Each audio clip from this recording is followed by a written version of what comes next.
Hello and welcome. Today we're going to dive into a timeless story, one that's all about what it means to stand together and how the bonds we share might just be our strongest protection. You've probably heard this phrase before, right?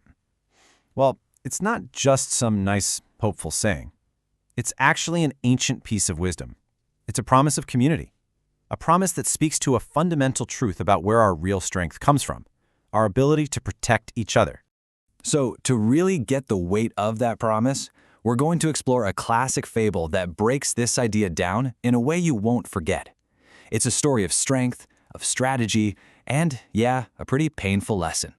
Okay, so our story kicks off in a lush forest, where we meet a herd that seems, for all intents and purposes, completely unbreakable.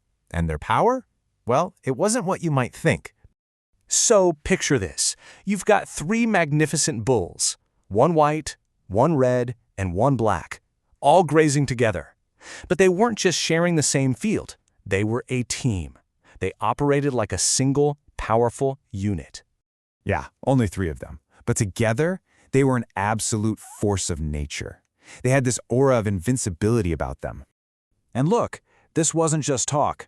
When a hungry lion sized them up for a meal, it learned its lesson, and it learned it fast. The bulls stood shoulder to shoulder, faced the threat head-on, and sent that predator running. Their unity was literally their shield. But here's the thing. This lion was clever.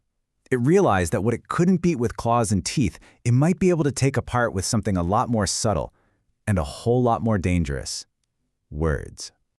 The lion's new game plan was brutally simple. If it couldn't smash the herd from the outside, it would poison it from the inside. The goal wasn't to fight all three of them anymore. It was to make them turn on each other.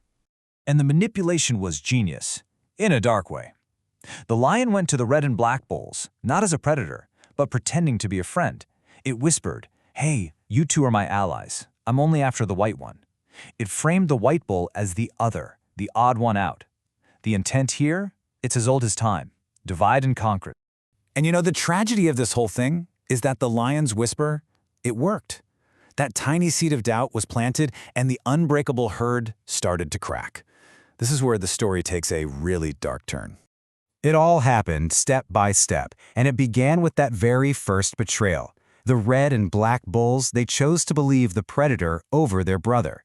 They just stepped aside and let the lion take the white bull. And just like that, the herd of three became a herd of two. Their fate was sealed right then and there. I mean, once the trick worked the first time, you knew it was only a matter of time, right? Sure enough, a few days later, the lion came back, hungry again, and just ran the same play. It whispered to the red bull, pointing out the black one, promising safety in exchange for silence. And once again, the deal was accepted. The red bull stood there and watched as its very last companion was taken down. And in that moment, the herd was gone.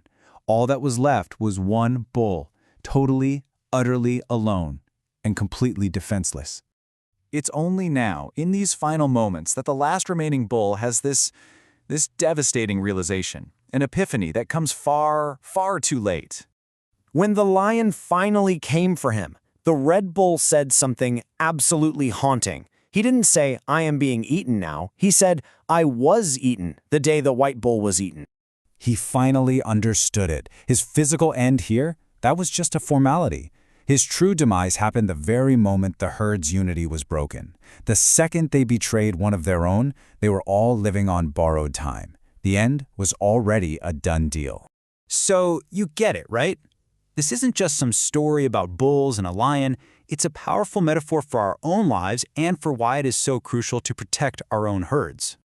So it really begs the question, who makes up your herd?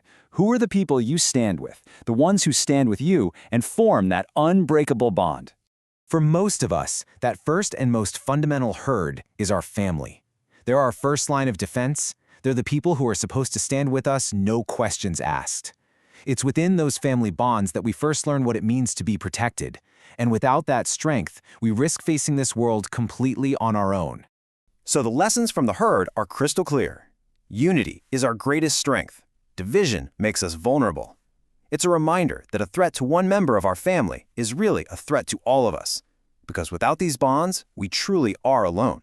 And that leaves us with one final, really important question to carry with us. See, it's not just about having a herd, but about actively maintaining it, defending it, honoring those bonds. So ask yourself, are you protecting your herd? Because in doing so, you ensure that you will never have to walk alone.